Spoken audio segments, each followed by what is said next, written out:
Supreme court ने जो फैसला महफूज किया था मखसूस नशस्तों को लेके Sunni Ittehad council AKA PTI PTI AKA Sunni Ittehad council, so वो आज सुना दिया जाएगा। सवाल ये है कि मखसूस नशिस्तें जो हैं उस पर किसका हक है। ओहो, ये बहुत यहाँ तक आ गई ये बात। ऑफ कोर्स इसी का तो आज जवाब जो है वो शायद मिल जाए और तवक्को भी की जा रही है। सुन्नी इत्तेहाद कौंसिल यानी तहरीक इंसाफ की सीटें हैं या हुकूमत या दीगर सियासी जमातों की होंगी, ये सब कुछ या फिर किसी की भी नहीं है। हाँ, या किसी की नहीं है। एग्जैक्टली, थर्ड ऑप्शन हमेशा होता है, नन ऑफ द अबव। तो पाकिस्तान की सियासी तारीख का अहम तरीन फैसला आज सुनाया जाने का इम्कान भी है। फैसला जो भी आए, लेकिन मुल्क की सियासी मंजरनामे पर इसके असरात बहरहाल नजर आएंगे। सुप्रीम कोर्ट ने कई समातों के बाद मंगल को इस केस का फैसला महफूज किया था। चीफ जस्टिस की सरबराही में कल भी फुल कोर्ट इजलास हुआ, जिसमें फैसले से मुतालिक मुशावरत मुकम्मल की गई। तहरीक इंसाफ समझती है कि इलेक्शन कमीशन ने उनका मैंडेट दूसरी जमातों में तकसीम किया है और ये आइन की खुली खिलाफ वर्जी है, ये उनका मानना है। और PTI के रहनुमा सलमान राजा जो इस केस में अदालत के सामने पेश होते रहे हैं, वो फैसले के बारे में पुरुमीद भी हैं और कुछ मायूस भी हैं। क्या कहना है उनका, जरा एग्जैक्टली सुनिए। देखते हैं। देखिए, आइनी तौर पे तो बिल्कुल मिलनी चाहिए। आइन का जो मुस्तहकम उसूल है वो ये है कि आपने पार्लियामान को गैर नुमाइंदा नहीं होने देना। ये कहना कि नशस्तें उठा के किसी और में बांट, तो बिल्कुल निज़ाम आपका अबतर हो जाता है। आप एक ऐसी पार्लियामान कायम कर देते हैं जो नुमाइंदा नहीं रहती। तो उस हवाले से देखा जाए, आइन का जो आर्टिकल 51(6) जिसकी तशरीह करना है, उसमें कहाँ ये लिखा हुआ है कि एक पार्टी जिसके पास एक डायरेक्टली इलेक्टेड सीट होगी, सिर्फ उसी में आज़ाद उम्मीदवार जो हैं या आज़ाद तरीके से जो मुंतखब हुए हैं वो शामिल हो सकती हैं। अब हम देखते हैं क्या फ़ैसला होता है। देखिए, इस फैसले में भी हमें नज़र आ रहा है दबाव के जो साए हैं। बिल्कुल हमें हकीकत पसंदाना होना चाहिए। अब तहरीक इंसाफ की उम्मीदें अपनी जगह हैं, लेकिन मामला इतना सादा नहीं है। By the way, just by the way, election commission का अदालत में मौक़िफ़ रहा है कि सुन्नी इत्तेहाद कौंसिल ने ना इलेक्शन लड़ा है, ना उसके पास कोई सीट है। इस जमात ने मखसूस नशस्तों के लिए फहरिस्त भी जमा नहीं कराई, जो आइनी तकाजा है, लिहाजा उसे सीटें नहीं दी जा सकती। सुन्नी इत्तेहाद कौंसिल का जवाब था कि 2018 में बलोचिस्तान अवामी पार्टी ने कोई सीट नहीं जीती थी, लेकिन इलेक्शन कमीशन ने उसे 3 मखसूस नशस्तें दी थीं।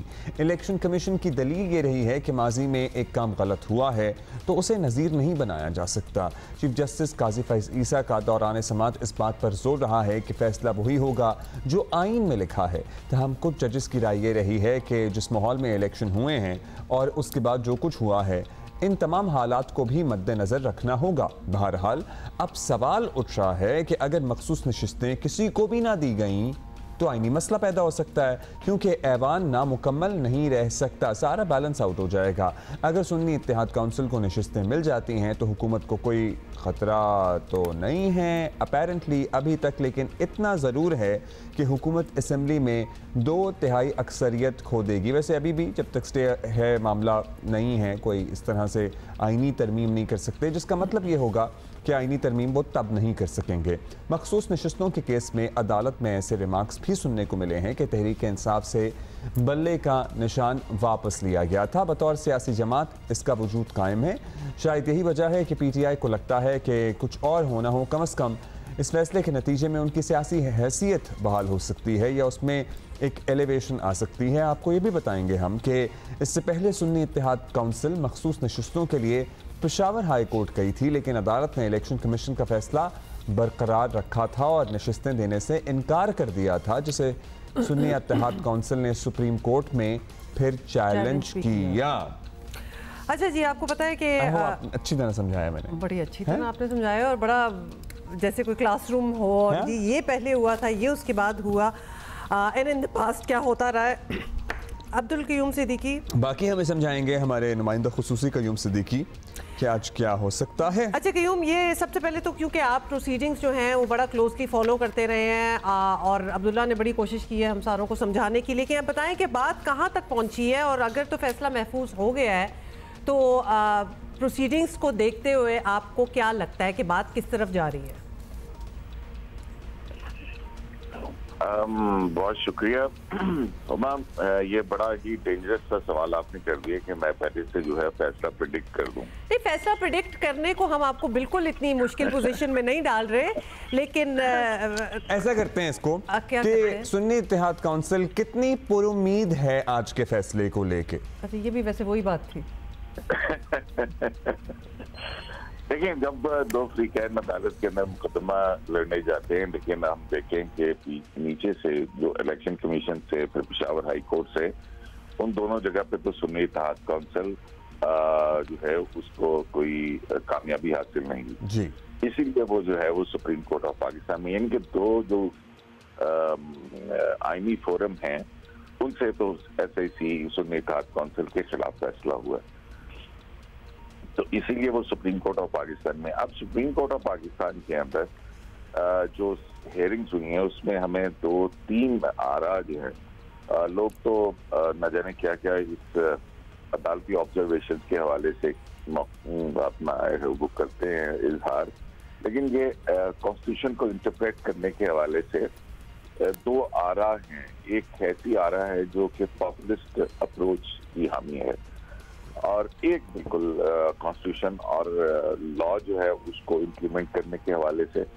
तो ये 2 नुक्ता नज़र हैं कि आइन को किस तरह से इंटरप्रेट किया जाए। इसलिए आपने और हमने बहुत बहस देखी होगी 184(3), 187 का हवाला, और फिर उसके बाद जो है जस्टिस प्रिंसिपल की बात, और फिर जस्टिस प्रिंसिपल के ऊपर चीफ जस्टिस काजी फाइजीसा का कि मुल्क के अंदर मार्शल लॉ भी सिर्फ जस्टिस प्रिंसिपल के ऊपर ही जस्टिफाई करके, और थ्योरी ऑफ कैल्सन और बहुत सालिस पापुला नजरिया जरूरत जो है उसके तहत फैसले दिए गए। अगर आइन को इम्प्लीमेंट किया जाता तो ये बिल्कुल इस तरह के वाक़यात नहीं होते कि मुंतखब नुमाइंदों को घर नहीं भेजा जा सकता है। तो हमारी जो है वो एक अदालती तारीख है। हमने ये भी देखा है कि अभी 63A का जो सदारती रेफरेंस और कॉन्स्टिट्यूशन पिटीशन थी, उसकी भी ऐसी तशरीह हुई कि उसमें 2 जज साहबान ने लिखा कि आइन को रीराइट किया गया है। तो ये एक बड़ी दकीक किस्म की लीगल बहस है, जिसमें जाहिर है किसी न किसी एक के हक के अंदर फैसला तो होना ही है, और फैसला उसी तरह होना चाहिए जो आइन और कानून कहता है। और अगर हमने एक होता ना एक रास्ता निकालना कि एक चीज तो पॉसिबल नहीं है आइन और कानून के नीचे, लेकिन फिर उसके लिए रास्ता निकाला जाए, तो वो चीजें जो हैं वो शायद उसी वजह से हमारा जुडिशल सिस्टम और उसके ऊपर फिर जब सियासी जमातों मुकदमा लेकर आती हैं उसमें एक सियासी फरीक जो है वो मुतासिर होता है और एक जो है उसको फायदा होता है, फिर उसके बाद अदालती अमूर या अदलिया के ऊपर फिर एक दूसरी बहस शुरू हो जाती है। तो अब चीफ जस्टिस का ये कहना है कि फैसला बिल्कुल आईन और कानून के मुताबिक होगा, और वो जो रास्ता निकालने वाली बात है शायद ना हो, लेकिन बाकी कुछ और आरा भी सामने आई। आज क्या लगता है, मतलब रास्ता भी ऐसा हो सकता है कि निकाला जाए? बहुत मुश्किल है, मैं आपको अब्दुल्ला बताऊं, क्योंकि जो इस वक्त सुप्रीम कोर्ट ऑफ पाकिस्तान में जजेस की अक्सरियत है, वो मतलब उस तरह की इंटरप्रिटेशन के ऊपर बिलीव नहीं रखती है जो कि 63A के अंदर होती हुई हमें नजर आई है। लेट्स सी क्या होता है। अच्छा, कब तक फैसला आज सामने आ जाएगा? और आज ही आ जाएगा फैसला सामने? इसमें अभी तक क्योंकि जो तरीक़ाकार होता है वो यही होता है कि अनाउंसमेंट के लिए कॉज लिस्ट जारी होती है। गुज़िश्ता रोज जब जजेस के माबैन मुशावरत हुई और हमारी मुख्तलिफ सोर्सेज से बात हुई थी तो उन्होंने आज का इम्कान जाहिर किया था, लेकिन अभी तक कॉज लिस्ट जो है वो उस तरह से जारी नहीं हुई जिसके बाद पता लगे कि अनाउंसमेंट हो सकती है। तो हम भी बिल्कुल आपकी तरह मुंतजिर हैं, और अगर हम मार्जिन में देखें तो प्रैक्टिस एंड प्रोसीजर का फैसला भी इसे 2 घंटे पहले कॉज लिस्ट जारी हुई थी और फिर उसके बाद सुप्रीम कोर्ट ने जो है वो जजमेंट उसकी अनाउंस कर दी थी। तो ये मुख्तलिफ हमारे पास मिसालें मौजूद हैं हो सकता है जुम्मे को हो सकता है जुम्मे को भी ना हो, और हो सकता है कि आपसे कुछ देर के बाद जो है वो कॉल जारी आ जाए, हो जाए और अदालत फैसला सुना दे। चलिए जी, लेट्स सी क्या होता है। Thank you Abdul Qayyum Siddiqui. और अगर हमारे शो के दौरानिए में ही कुछ इसमें डेवलपमेंट होती है तो हम आपसे दोबारा बात करेंगे। In the mean time let's move on. ये एक इम्पॉर्टेंट चीज़ है, सोचा शुरू में ही बात कर लें, बिकॉज बहुत ही इम्पॉर्टेंट फैसला, जो भी फैसला आएगा उसके कॉन्सिक्वेंसेस भी होंगे, रेपरकशंस भी होंगे।